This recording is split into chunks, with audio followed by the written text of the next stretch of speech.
I bought an apartment during a market slump, $30,000 below what others had paid for the same layout. I had just finished moving in when Linda Carver, the neighbor across the hall, stormed over. Same unit, same building, yet you paid $30,000 less than we did. You need to make up the difference. I froze for a second. She took it as fear and raised her voice. If you had the guts to snap it up cheap, you'd better be ready to compensate the rest of us. Otherwise, don't expect to live here in peace. I looked at her, so self-righteous it was almost absurd, and I laughed. I had just been discharged from a psychiatric hospital. Threaten me? If anyone wasn't going to live in peace, it was her. I stared at the middle-aged woman with tight curls who had just barged through my door, demanding I pay her $30,000 to make up the difference. All the excitement of finally buying a place vanished. Ma'am, volatility in housing prices is just how the market works, I said, keeping my voice as steady as I could. The previous owner needed a quick sale, and I happened to catch it. That has nothing to do with you. She stepped closer, her voice turning sharp. How does it have nothing to do with me? Same layout, same building, so why did you pay $30,000 less than I did? Annoyance simmered under my skin. I remembered what the doctor told me when I was discharged. When conflict comes up, take a deep breath first, then reason it out. I took a slow breath. For you, the market was at its peak when you bought your unit. When I bought mine, prices had dropped. That's not on me.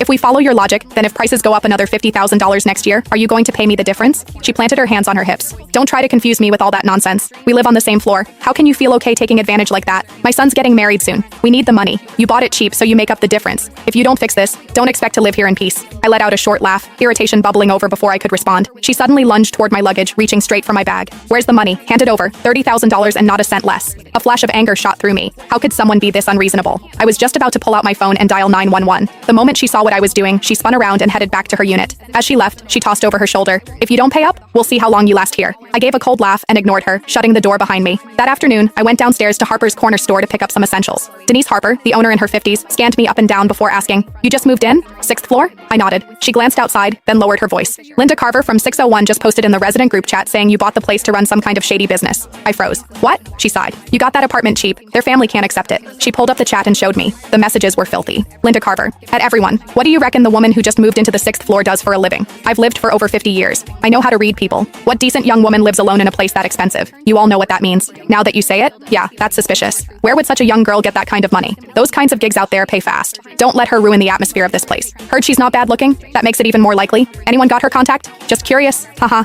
not gonna do anything. Denise shook her head. They drove out the last person who lived in your unit the same way. Even calling the police didn't help. They won't cross the line. They just make your life miserable every single day. As she handed me my things, I asked her to add me to the group chat. Sweetheart, just between us, if you can tolerate it, then tolerate it. Otherwise, leave as soon as you can. I took my things from her, holding back my irritation, and thanked her. Well, I wasn't afraid. I had just spent my entire savings on that apartment. Leave? I let out a silent, cold laugh. It was the first time I'd ever heard of someone trying to force a psychiatric patient out of her own home. When I got back upstairs, I saw a plastic bag hanging from my doorknob. Inside was a dead rat. There was a note in the bag. "This is the first time. Next time it'll be alive." I scoffed, tied the bag shut, and tossed it right back at Linda's door. I dealt with plenty